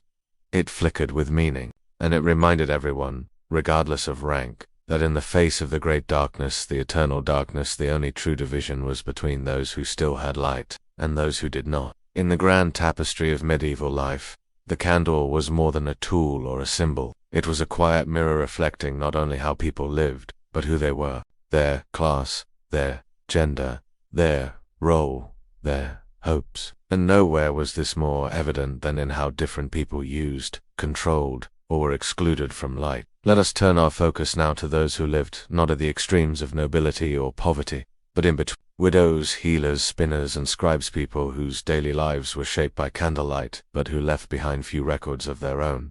Consider the woman alone. In the wake of plague or war, many households were headed by widows, women who managed their homes, sometimes their trades, and often their survival alone. For these women, a candle was not merely helpful, it was a protector. At night, when a woman lit her single taper in the loft above her shop, she did so to extend the illusion of activity. A flickering light in the window said, "Someone is awake. Someone is alert." It discouraged thieves. It warded off suspicion. Some left candles burning through the night, not out of superstition, but as a social signal. This house is watched. A practice both practical and poignant. In some communities, women were chandlers themselves, especially in towns where male-dominated guilds were weaker, or where candle-making was a domestic side trade. These women rarely used beeswax. Instead, they rendered tallow in kitchens that doubled as workshops. They used pots once meant for soup. They dipped candles while bread rose beside them. Their children helped. Their fingers were burned. Their aprons bore the same wax stains as any craftsman's, but their candles were often viewed as lesser, partly because they were female, and partly because their craft blurred the line between labor and household duty. Still, in many towns, it was women who ensured the poor had light, who traded candles for eggs, who brought stubby tapers to neighbors when a child was born or when someone died. They were unregistered, unofficial, but essential. And what of the educated poor? The apprentice scribe, burning through a wax stub to finish a ledger. The parish clerk, alone in a cramped vestry, copying letters by a single flame. For those with literacy but little means, candles were precious. Their light extended hours for learning, reading, prayer. To own even a few candles was to own time to wrestle an hour from the darkness for thought, expression, record. Many of these individuals saved drips and trimmings with obsessive care. Some fashioned makeshift wicks from unraveled linen. One German student in the early 1400s wrote of mixing melted candle ends with grease from his supper plate, just to finish his theology lessons before dawn. A flicker of light was, quite literally, a path to advancement. Candles also created boundaries, especially between those who worked in darkness and those who were lit. In medieval cities, the glow of a home after dark signaled its class. An unlit home might mean the family was asleep or simply could not afford to be awake. By contrast, a merchant's home with candlelight in the upper windows might imply after-hours bookkeeping. A scholar's glow might hint at genius, and a cathedral's tower, aglow in gold above sleeping rooftops, reminded everyone below where power and permanence resided. Even punishment was sometimes tied to candles. In some towns, those who violated religious fasts were required to donate candles to the church as penance. The weight and quality of the wax reflected the severity of the sin. One record tells of a man who mocked a Good Friday procession and was sentenced to craft and deliver a 12-pound candle carried into Mass before him as he walked barefoot behind it. His shame was measured in flame. Candles were not only symbols of class, they were part of personal identity. A bride might keep the stub of her wedding taper in a small box, nestled beside a lock of hair or a tiny saint's medal. A midwife might carry a stub in her kit not for light, but as a comfort object, a relic of births past. Even beggars, when given a candle rather than coin, sometimes wept not because they were insulted, but because the light meant warmth, or safety, or a single hour of sleep without fear. And then, finally, there was the philosopher's flame. Among the learned elite monks, alchemists, doctors, the candle took on metaphysical meaning. It became a metaphor for the self, for wisdom, for mortality. To burn and give light, wrote one monk, is the life of man. The flame was both a comfort and a countdown. And, as with so much in the medieval world, even the smallest candle could be read like scripture, flickering with meanings both divine and deeply human. So what does it tell us, this unremarkable object, this slow-burning stick of waxen wick? It tells us of division, of hierarchy, of sacred ritual and common toil, but also of connection, because whether you were a king beneath a chandelier, a monk in his stall, or a widow kneeling beside her child's bed, you lived by the candle's rule. You learned to respect its rhythm, to measure time by its loss, to find comfort in its glow. And as the last flames guttered each night, a quiet sameness spread across the land. For just a moment, everyone, rich or poor, sinful or holy, clean or stained with grease, stood together in the dark and waited for the next flame. Segment 5. Candlelight and a census. Close your eyes, for a moment, not in darkness, but in imagination. Picture the inside of a medieval chamber lit by candlelight. There is no sharp switch, no instant glow, only the soft hush of flame rising, a warm halo blooming in the cold. The walls are no longer dull stone, but alive with flicker. Each flame dances, each corner breathes. To live by candlelight was to see the world not in daylight's detail, but in impression, in motion, in tone. The flame itself was never static. Even the most well-crafted candle swayed with the breath of the room, responding to footfalls, voices, distant gusts, slipping beneath doors. It flickered with life, and to medieval people, that movement wasn't inconvenient, it was natural. You could read a room by its light. A room with still flames felt safe, protected. A room with jumping flames felt restless, stirred, uncertain. Candlelight did not reveal. It suggested. Objects near the flame gained color: warm yellows, golds, deep browns. Faces took on a kind of softness, even elegant, but anything beyond a few feet fell into warm shadow. The far side of a room vanished in bronze-gray mystery. This contrast became part of the aesthetic of the age. Tapestries were woven not just for detail, but for how they looked in low light. The wool shimmered differently by flame. Gold thread came alive, reds deepened, blues dissolved into shadow. Painters, too, learned to frame their work with this in mind. Altarpieces often used gold leaf because even one candle could make it gleam like heaven. And stained glass, when lit from inside by dozens of candles, didn't merely glow, It pulsed, like stars, like fire. Even books responded to the flame. The illuminated manuscripts of monks and scribes often used reflective inks. These weren't just for daytime display. When a candle was placed near a manuscript, the letters themselves caught the light and gleamed. Marginalia shimmered as the page turned. Sacred text was not just read. It was revealed lit, like a vision, line by line. For the average person, this kind of beauty was rare, but even the simplest homes knew the magic of movement. A candle on a wooden table reflected gently in a pewter cup. A child's shadow leapt across the wall with each movement of the flame. A cat's eyes caught the light and shimmered eerily. It was never just light, it was living light. Before electric light erased the scent of illumination, people knew exactly what a room full of candles smelled like. To live in the Middle Ages was to live in a world of odor of herbs, smoke, leather, animals, and woven into that aromatic tapestry was the distinct, ever-present perfume of burning fat and wax. Each candle carried its own scent, signature, some subtle, some overpowering, all unforgettable.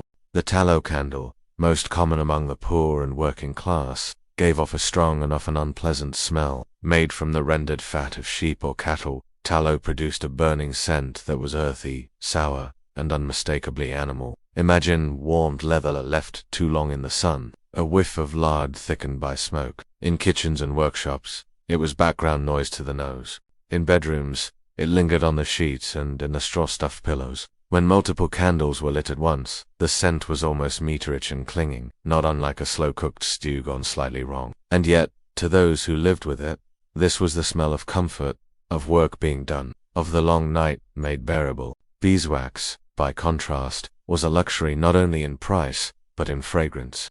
A clean-burning wax, beeswax released a light, honeyed scent warm and dry, with a faint floral undercurrent from the wildflowers the bees had visited. In noble homes and churches, this was the smell of status. When visitors stepped into a manor or cathedral lit with beeswax, they were enveloped not just in glow, but in aroma. The smell whispered of wealth, of control, of cleanliness, and refinement.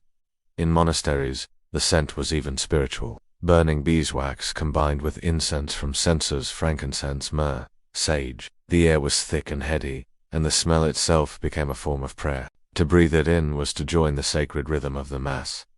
But candles didn't exist in isolation. They interacted with the world around them. A candle in a baker's shop absorbed the yeasty, golden scent of crust and flour. A candle burning near herbs, lavender, rosemary, mint might pick up trace notes of those plants as the air circulated. A candle in a room with animals took on the scent of sweat and fur and dust. This layering meant that no two candlelit spaces ever smelled the same. A feast hall full of meat and beeswax. A stonemason's workshop where tallow battled the dust of sandstone. A healer's quarters, herbs hanging from the ceiling, oil simmering on the coals. A single beeswax taper sending out slow, spiraling fragrance. And for those attuned to it, the nose became a kind of clock. You could tell how long a candle had burned by its smell. Fresh wax was soft and sweet. Half-burned candles gave off a darker, more cooked odor. Spent stubs, especially in crowded rooms, smelled of bitterness and ash. For a servant, this might mean it was time to trim the wick. For a monk, it meant prayer was nearly done. For a poor family, it meant the evening was ending and they'd have to choose whether to light another or let the night return. The smell of candles even lingered on people. Chandlers were said to be wax-worn, carrying a faint scent of grease and smoke in their hair and clothing. Monks who worked the wax stores often carried its aroma into the cloisters. Nobles, by contrast, sometimes scented their beeswaxed candles with herbal oils, a luxury few could afford. In fact, one recipe from a 14th century French household called for wax to be infused with greater than rosewater, clove, and balm, for the lady's chamber burned but not blistered. A scented candle was more than pleasant. It was a message. When archaeologists today excavate sealed environments, old wells, collapsed churches, undisturbed crypts, they sometimes recover faint traces of these smells. Residues in stone candle holders, waxy patches on wood, even microscopic particles embedded in fabric or hair. Chemical analysis can now identify specific fatty acids that tell us this candle was tallow, that one beeswax, this one carried lavender, that one burned clean, that one with difficulty. But long before science learned to read such clues, the nose already knew. Imagine a silent room. Truly silent, no humming electricity, no ticking clock, no traffic bleeding through the windows, just the thick hush of stone, wood, and shadow. Now imagine a candle burning in that room. It makes a sound, not loud, not insistent, but real. A soft crackle, like the faintest kindling of a fire, a hiss, perhaps, where wax meets wick. Occasionally, a quiet pop startling, only because of how still everything else is. In the Middle Ages, this soundscape was deeply familiar. To live by candlelight was to listen to light. Tallow candles, in particular, were known for their noisiness. As they burned, impurities in the fatini air bubbles, stray bits of moisture would heat and burst. The flame would sputter, producing an audible sizzle or snap. In a crowded room, this was barely noticed. But in solitary place, chambers, prayer cells, scriptoriate became a companion, a rhythm, a presence. Monks in their cells often wrote by candlelight during the quiet hours of night vigil. For many, the sound of their candle was a kind of anchor, not distracting, but grounding. It reminded them they were not alone, that something shared the silence. Beeswax candles, by contrast, were almost silent. Their burn was steady, even. Their wicks produced very little sound, and their flames rarely flickered unless disturbed. In noble homes, this contributed to a kind of auditory commrooms, where music, conversation, or prayer could be heard more cleanly, uninterrupted by the unpredictable hissing of tallow. But even beeswax was not completely mute. As the wax softened and dripped, it might fall onto a cold metal holder with a delicate tick, a drop striking iron. Some chandlers even selected candle holders not just for beauty, but for how they sounded when struck by wax, preferring wood or brass for softness, iron for resonance. And then there was the wick. A too long wick produced a fluttering flame, one that danced and cracked, creating a staccato effect in an otherwise still space. A trimmed wick hummed more evenly, the sound blending with the gentle draw of breath or rustle of fabric. Servants were trained to listen to candles, to know when they were misbehaving, to anticipate before they smoked, dripped, or went out. A well-tended room was not just it was in wealthier homes, during evening entertainments, or private readings. The number and placement of candles subtly influenced acoustics. A chandelier hung with a dozen beeswax tapers cast not only a wide pool of light, but a gentle warmth of ambient sound, soft flickers that almost seemed to breathe with the room. This created a cocoon of calm, ideal for lute performances, poetry readings, or quiet conversation. The presence of candlelight calmed voices. It slowed temper. People spoke differently by candlelight, more gently, more inwardly. In castles and manors, this created a kind of after-dusk etiquette, louder games and business before the sun set, softer reflection and speech once the candles were lit. Even grief had a candle sound. In vigils, where candles burned beside the deceased, the quiet drip and sizzle of the flame filled the hours between sobs and hymns. Those left behind often sat in silence, listening not to each other but to the candles. And when the flame died, the room noticed. The shift in sound was immediate. No crackle, no hiss, just a faint echo of wax cooling into stillness. It was like listening to the end of time. Today, we rarely hear these sounds. We live in a world of machines and walls, where silence is not truly silent. But in the medieval world, the candle's voice was part of daily life. It sang softly of presence, of time passing, of breath and attention. And for those who listened, it spoke without words. I am here. You are not alone. Reach out, slowly, toward a burning candle. There's no need to touch the flame. Even from a short distance, you feel it, an invisible veil of heat, flickering gently against your skin. The closer you move, the more distinct it becomes. A pulse of warmth, a rhythm, a boundary you instinctively respect. In the medieval world, people lived close to their candles not only visually, but physically. To hold one was not rare. It was necessary. Unlike modern light sources, which are distant bulbs on ceilings, fixtures in walls, medieval candlelight was intimate. It sat on tables, in hands, in lanterns, carried against the chest. It was personal. When a candle was your only source of light, you felt it. Its heat on your cheek as you leaned in too, so its warmth against your knuckles as you cupped it on a midnight stare. Even the wax, softening as it burned, became part of your tactile world. Tallow candles had a gritty textures, lightly sticky when warm, crumbly when cold. When trimming wicks or repositioning a candle, fingers would become coated in a fine layer of greasy soot. Clothes might stain, fingernails often darkened. To work around tallow was to wear it, and yet the roughness was familiar, a sign of usefulness. Many working-class families repurposed hardened drips of wax, scraping it up, reheating it, reforming it with their bare hands. Children learned to handle candles early, not as playthings but as tools of survival. In colder months, a freshly lit candle was not just for seeing, it was for warming fingertips before returning to the night's labor. Beeswax was smoother, almost silky.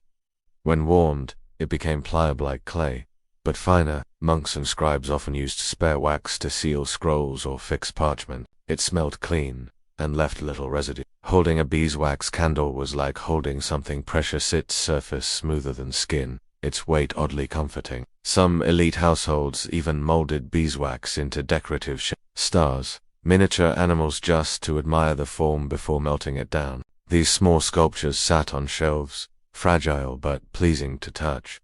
For noble children, such objects served as toys. For others, they were art. The act of lighting a candle was also a tactile ritual. Flint and steel, a burst of spark, the scent of sulfur from a match or taper. The moment of contact with catching flame was physical. A whisper of heat, a glow expanding in your hand. To light a candle was to mark time, to end an argument, to begin a prayer, and each time it felt real, not remote, not artificial, but present. Even in sleep, the body remembered candlelight, the warm flicker cast on closed eyelids, the slight rise in air temperature as a taper passed nearby, the subtle way wax-scented air filled the lung sticker, heavier than darkness. Many who lived by candles described the sensation of sleeping in rooms recently extinguished. The air felt denser, more breathable, as if the flame had softened everything around it before surrendering to night. Some said they could tell without opening their eyes when a candle had gone out. The change in the room's feel was enough. To touch a candle was to know heat and hazard, comfort and control. It taught caution, discipline, and perhaps something more, because in a world where warmth was never guaranteed and light came only from effort, the feel of a candle, its heat, its wax, its silent presence became part of the body's own memory. Hands remembered the feel of trimmed wicks, skin remembered the sting of hot wax, and the heart remembered the quiet reassurance of a flame held close. Segment 6. The end of the candleless rig, a signal that darkness was returning, that candles must be readied, wicks trimmed, drips collected, flames watched. That time would pass more slowly, in pools of golden light, until the world turned again and brought the sun back with it. That was the world for centuries, and then almost quietly, and over decades, that world began to change. The candle, once the measure of time and intimacy, began to lose its grip. The early signs were not obvious. In the 17th century, innovations in oil lamps, particularly those using whale oil, allowed for brighter, more consistent light. These lamps could burn longer than candles, and didn't require such constant tending. In cities like Amsterdam and London, households that could afford it began to place lamps on writing desks, beside mirrors, near entry. It wasn't just about brightness, it was about efficiency. Lamps gave more light for less cost, especially as trade networks expanded and oil became more accessible. The candle, for the first time, had competition. Next came the clock, not the hourglass, not the bell tower, but the personal, mechanical clock owned in homes, worn on wrists, fixed into walls. With time now measured by gears rather than flame, the candle's second role as timekeeper began to dissolve. People no longer measured prayer or reading by how far a candle had burned. They used minutes, quarter hours, strikes of the hour, a loss, perhaps, of rhythm, but a gain in precision. And the candle, once the heartbeat of the evening, became secondary. In the 18th and early 19th centuries, the Industrial Revolution swept across Europe. With it came gaslight. Cities flickered to life after sunset, no longer reliant on individual flames carried from room to room. Entire streets could be illuminated at once. Factories operated through the night. Taverns glowed like day. The darkness that once defined the medieval world began to retreat. This was light without wax, light without effort, light without scent, heat, or drip. For many, it was miraculous. For the candle, it was another step toward redundancy. Yet even then, the candle did not vanish. It adapted. Chandlers began creating molded candles produced in factories rather than kitchens. Stearic acid, paraffin, and other materials replaced tallow and beeswax. Candles became mass-market, clean-burning, affordable, uniform. But in that uniformity, something was lost. No longer did candles mark class, or prayer, or sorrow. They became practical, self-stable items sold by the dozen in paper pack. Tools for blackout kits, decorative afterthoughts, emergency backups in case of storm or outage. Where once the candle ruled every night, it was now relegated to exception. And then, with a whisper, the switch was born. Electricity, not the loud hum of generators or the buzzing of early wires, but, with the flick of a finger, a room could be flooded in light, cling instant bright. There was no wick to trim, no wax to scrape, no fire to fear, only light, tamed. The candle's rule had ended, not with fire, but with a whisper of copper, a line of wire, a click. Even as the candle retreated from its throne, no longer the central keeper of time, of work, of prayer, it refused to disappear completely. It found new places to live, in memory, in ritual, in feeling, and there, it endured not as necessity, but as something more powerful, symbol. As homes modernized and electricity became common, candles became rare enough to feel special. People began to light them not because they had to, but because they wanted to set a mood, to mark a moment, to honor something unspeakably human. In churches, candles never left. Though electric lights might flood the nave, the altar still burned with wax. Votive stands still flickered with individual flames, each lit in silence, each representing a prayer, a plea, a memory. The act of lighting a candle became almost a confession, a ritual of grief, of longing, of hope. One does not switch on hope. One lights it. Candles remained. 2. In moments of romance. Dinner tables dressed in white linen and flickering tapers. Marriage proposals whispered beside a flame. A bedroom aglow with soft, golden light shadows on the walls. Warmth in the silence. No electric bulb, no matter how artfully dimmed, can mimic the motion of a flame. Its softness, its intimacy, it draws people closer, slows the heart, softens the mind. It makes faces lovelier. It makes silence welcoming. Candles found new life in mourning. Even now, when a loved one passes, we light them. At funerals, at altars, on bedside tables in hospitals. Their light does not demand anything. It doesn't blink. It doesn't hum. It just is. It holds space. It honors what can't be put into words. In many cultures, candles are still lit on the anniversary of a death. Not because anyone thinks the flame carries the soul, but because we need to remember, and light is the language of memory. Even in public grief, the candle remains. After tragedies, crowds gather with nothing in their hands but a single flame. No microphone, no platform, just people holding candles, shoulder to shoulder, against the dark. It's not for visibility, it's for present. A light you can feel in your palm.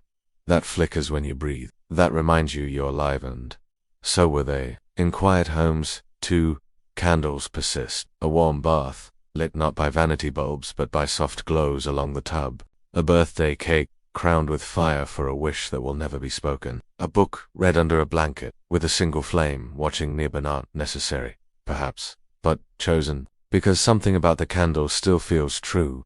Its warmth, its fragility, its humanness, even if we no longer need candles to see, we need them to feel. And so, as their era ended, they were not buried. They were absorbed, reimagined, loved again, in smaller, quieter ways. Though factories long ago replaced the busy workshops of medieval chandlers, the tradition of candle making never truly vanished, it merely evolved. And, in some quiet corners of the modern world, it even returned. Today, there are still chandlers, not in every village, and not over great cauldrons of tallow or beeswax scraped from old combs, but in quiet studios, kitchens, and shops. Their tools are different. Their wax is purer, but their work echoes a lineage stretching back to the sooty hearths and steaming pots of the Middle Ages. Candle making, once a daily labor, has become a kind of curiosity, an art form, a hobby, a meditative craft. And like many things that were once ordinary, it is now treated with a reverent nostalgia. The air is warm with oils, lavender, cedar, clove. The shelves are lined with neatly poured jars, soy wax, pillars, beeswax, tapers, twisted by hand. There are candles shaped like fruit, like shells, like folds of fabric frozen mid-motion. You might see a copper pot on a heating plate, a thermometer, wooden wicks, molds of every shape, and beside them, a person stirring, slowly, gently, as if remembering an old rhythm passed down silently from generation to generation. Though the world no longer demands candles, there are still those who feel called to make them. Workshops and classes appear in unexpected places. Urban neighborhoods, community centers, even online, where videos show hands pouring melted wax with quiet precision, trimming wicks, smoothing air bubbles, adding a final flourish of scent or glitter. It is calming to watch, and perhaps that is the secret. In a world of speed, candle making forces slowness. You cannot rush wax as it cools. You cannot pour before it's ready. You must wait. You must observe. It teaches patience, and for some, it becomes a kind of therapy, a way to center the self by crafting something ancient and simple. Some chandlers revive medieval techniques, using hand-dipped bees, wicks braided by hand, molds made of carved wood or clay. These reproductions are sold to reenactors, historical museums, or simply to people who want a taste of the past, who want to feel what it was like to light a room with something made by hands. Others innovate. They blend waxes with coffee grounds or dried flowers. They sculpt impossible forms, twisting geometry and fantasy into each flame. They scent candles to evoke places. A pine forest in rain, a 17th century apothecary, a castle's crumbling library. The candle becomes story, a flicker of imagination, held in wax. And, in the quiet corners of this craft, you can still hear echoes of the past. The same careful attention to ingredients, the same soft breath before the flame is tested, the same waiting, the same warmth. A chandler, then or now, is someone who works with time, who holds something delicate, who transforms the invisible into the visible, the cold into the glowing, the raw into the useful. A candle, after all, is more than wax and wick. It is a moment, shaped, and that has never changed. When we think of candles now, we think of moments. A quiet evening, a prayer whispered in solitude, a bath, a birthday, a bedside table. We no longer think of necessity, but there was a time so much longer than this present moment when candles were not a choice. They were the boundary between what you could see and what you could not. They were how you marked the passing of time, the start of rest, the shape of a meal, the contour of a thought. They were the presence of light in a world mostly dark. What did the candle mean to those who lived by it? It meant safety, yes, but also labor. Each inch of wax burned carried the weight of effort, the butcher's scrapings, the chandler's stirring, the shepherd's hive, the monk's hands shaping tapers in silence. It meant cost like came dear, measured not in kilowatts or bulbs, but in hours of toil. And yet, it also meant ritual. Lighting a candle meant something was about to begin, or something had just ended. A meal, a birth, a watchful night of study or sorrow. It was not light you flipped on. It was light you invited. In a world where darkness returned every evening without fail, without delay, the candle stood as a kind of promise. It said, "Not yet. We are not finished. There is still more to do, still more to see, still more to feel." The candle was, in this way, a quiet form of resistance, against the cold, against the unknown, against the end of the day, and though it was small, though it flickered and sometimes failed, it was never quite overcome. Its very fragility made it powerful, because it reminded those who lit it that they too were fragile, and yet they too could shine. So now, as we look back across time from this modern place of LED bulbs, an ambient light, of glowing screens and unbroken brightness, let us not forget what it meant to light a single flame. Let us remember the smell of it, the sound, the warmth, the soft movement of shadow on a wall. Let us remember the people who made them, those who stood over bubbling pots and cooling molds, who scraped fat, who twisted wicks, who gave light to others, often without ever being seen themselves. Let us remember what it means to make something glow, and perhaps, the next time you light a candle, not because you must, but because you will do so a little slower. You will notice how it leans toward you, how it breathes, how it waits, and you will remember that long ago, in a world of stone and wool, silence and shadow, someone else once did the same. And in that small flame, they too found comfort, light, warmth, presence. Not much, but enough. Calming conclusion. Drifting away by candlelight, and now, dear listener, you may find yourself resting in a dimly lit room, real or imagined, where the only movement is that of your own breath, and perhaps, in the corner of your mind, the gentle flicker of a medieval candle. You've traveled through the worn hands of the candlemaker, felt the heat of bubbling tallow, heard the soft crackle of a waking flame, and walked the long, soot-scented halls of a world shaped by wax. You've watched the flame be born from fat and fiber, rise in quiet defiance of the dark, and slowly fade into a memory as gaslight, oil, and switches replaced its slow, golden glow. Yet it never truly left us. Candles remain not in necessity, but in meaning. In every flame lit in remembrance, in every dinner softened by flickering gold, in every silent vigil, every whispered prayer, the candle reminds us of something older than electricity, of presence, of care, of choosing to tend something fragile, again and again. As you rest now, whether your eyes are still gently open or already closed perhaps, you notice the stillness around you, the quiet that lives behind the flame. Perhaps, in the hush, you can still hear the soft pop of old tallow, or the faint breath of a chandler blowing gently on a new wick, or the rhythm of a life lived slowly, lit by something earned rather than assumed. Let those images soften your thoughts. Let the past dim into warm shadow. Let the world of the candle drift away, slowly, like smoke curling upward, losing shape, then disappearing. You are safe now. The flame has done its work. There is nothing more to see tonight, nothing more to carry. Only sleep, sleep, under the quiet watch of history's last candle. Good night.